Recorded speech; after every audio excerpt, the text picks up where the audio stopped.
नमस्कार दोस्तों, स्वागत है आपका नए वीडियो में।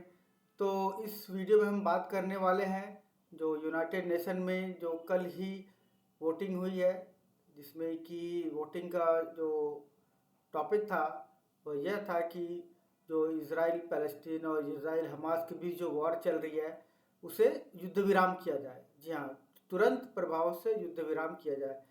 तो इसमें वोटिंग हुई और इसमें लगभग 10 कंट्री ऐसे हैं जो जिन्होंने इसके अगेंस्ट वोटिंग किया, मतलब वो नहीं चाहते कि युद्ध विराम हो।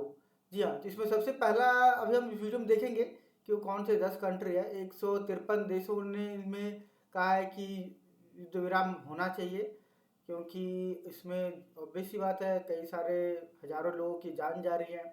जी हाँ, अगर कोई भी युद्ध होता है तो उसमें मिलिट्री बेसिस पे अटैक किया जाता है, मिलिट्री टू मिलिट्री वो जो फाइट होती है। बट यहाँ पे वो अलग हो रही है, यहाँ पे सिविलियन कैजुअलिटी ज़्यादा हो रही है, मिलिट्री कैजुअलिटी नहीं के बराबर हो रही है। क्या हमास के जितने अगर 1,000 100 लोग मर रहे हैं तो आम सिविलियन इसमें 1,000 लोग मर रहे हैं। ठीक है, तो ऐसा नहीं होना चाहिए। कहीं भी जो हमला होता है या वॉर होता है वो मिलिट्री टू मिलिट्री, क्योंकि मिलिट्री वो ट्रेंड होते हैं एक दूसरे से लड़ने के लिए। आम जनता निहत्थे उन पे हमला करना किसी भी युद्ध की नहीं है। तो अगर इसराइल ये जो हमले कर रहा है और इसमें आम सिविलियन हो रही थी, ये तो बहुत ही मतलब मैं तो निंदनीय कहूँगा। जी हाँ, निंदा करनी चाहिए इसमें, मतलब इसराइल की कि इसमें आपका जो आम सिविलियन मर रहे हैं। बट इसमें अगर वो देखा जाए तो 7 अक्टूबर को जो हमला हुआ था, जो इसकी शुरुआत जो है इसने किसने की थी? शुरुआत इसने हमास ने की थी कि उसने भी सिविलियन को ही मारा था, तो वो भी गलत था। तो तो ये जो वॉर जो एक मिलिट्री टू मिलिट्री होनी चाहिए वो सिविलियन टू सिविलियन हो चुकी है इनफैक्ट देखी जाए तो युद्ध विराम के लिए कल यूनाइटेड नेशन में वोटिंग हुई है। 153 देशों ने कहा कि युद्ध विराम होना चाहिए, जबकि 10 देशों ने कहा है कि युद्ध विराम की अभी नहीं होने चाहिए। जी हाँ, तो अब हम देखते हैं कौन कौन से वो 10 कंट्री हैं। जी हाँ, तो अब हम चलते हैं अल जजीरा की वेबसाइट पे और वहाँ से देखते हैं। तो ये देखिए लिस्ट है, ये 10 कंट्री। यहाँ पे देखिए, यहाँ पे टोटल 153 जिन्होंने वोट किया इन फेवर और 10 अगेंस्ट। 10 अगेंस्ट जो है उसमें देखिए जो सबसे पहला नाम, जो ऑब्वियसली बात हम एक्सपेक्ट कर रहे हैं, वो इसराइल का होगा। क्या देखिए यहाँ पे इसराइल, आयरलैंड के नीचे इसराइल है। तो ऑब्वियसली बात, इसराइल अभी अपर हैंड में है, तो वो ये नहीं चाहेगा कि युद्ध विराम हो। और उसके बाद कई सारे छोटे छोटे देश है जो मुझे समझ नहीं आया उनका क्या इसमें रोल है। जैसे ऑस्ट्रिया है ना, गौटमेला है, पैराग्वे है, ये सब छोटे छोटे कंट्रीज है, लेकिन इन्होंने कहा है कि युद्ध होनी चाहिए। तो इसमें इसकी क्या मंशा है वो आगे चल के पता चलेगा। और जो इसमें इनके इम्पोर्टेंट दो कंट्री है वो यूनाइटेड स्टेट है और इसराइल है।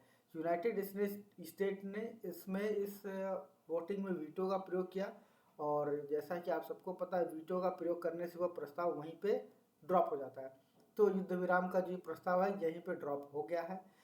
यूनाइटेड स्टेट का कहना था कि वो भी अपनी जगह सही है। यूनाइटेड स्टेट का कहना था कि अगर युद्ध विराम आ रहा है तो जो उसमें रेजोल्यूशन, जो उसमें टेक्स्ट, जो उसमें डॉक्यूमेंट है, डॉक्यूमेंट में हमास की भी आलोचना की जाए कि उन्होंने जो 7 अक्टूबर को हमला किया, आम सिविलियन को मारा, वो नहीं होना चाहिए था। तो बस इतनी सी बात है। वो यूनाइटेड स्टेट्स कह रहा कि वो डाल दो तो वो अग्री हो जाएगा। But United nation, I don't know why, उनको ये करना चाहिए भाई, हमला की निंदा तो करनी चाहिए चाहे किसी भी साइड से हो, आम सिविलियन कैजुअलिटी हो रही है। तो इसमें 10 वो कंट्री हैं। तो ये देखिए इसमें लगभग ये पूरी लिस्ट है अल जज़ीरा की वेबसाइट पर।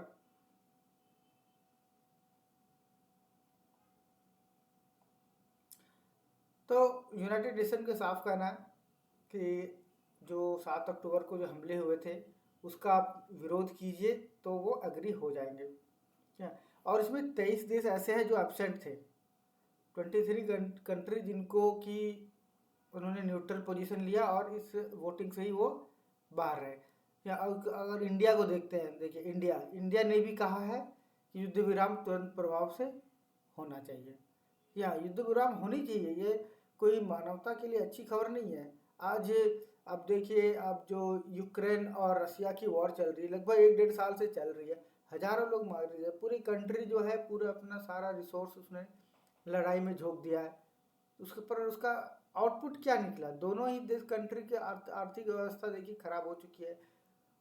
रसिया को अगर वो लड़ाई नहीं लड़ता तो वो अपना किसी और कंट्री प्रोग्रेस में जाता। यूक्रेन पूरा तबाह हो चुका है। तो लड़ाई से किसी का फ़ायदा नहीं है, बट ये है कि अब जब वॉर किसी के ऊपर थोप दिया जाता है तो वो वॉर को करना ही पड़ता है। तो इस वीडियो में इतना ही, बाकी आगे मिलते हैं, कुछ और इस पर और कोई डेवलपमेंट आती है तो इसमें वीडियो ज़रूर बनाऊंगा। अगर आप चैनल पर नए हैं तो चैनल को सब्सक्राइब कर लीजिए ताकि आने वाली वीडियो आपको लगातार मिलती रही। और बाकी मैं हूँ आपका दोस्त Surya. Thank you for watching. Have a good day.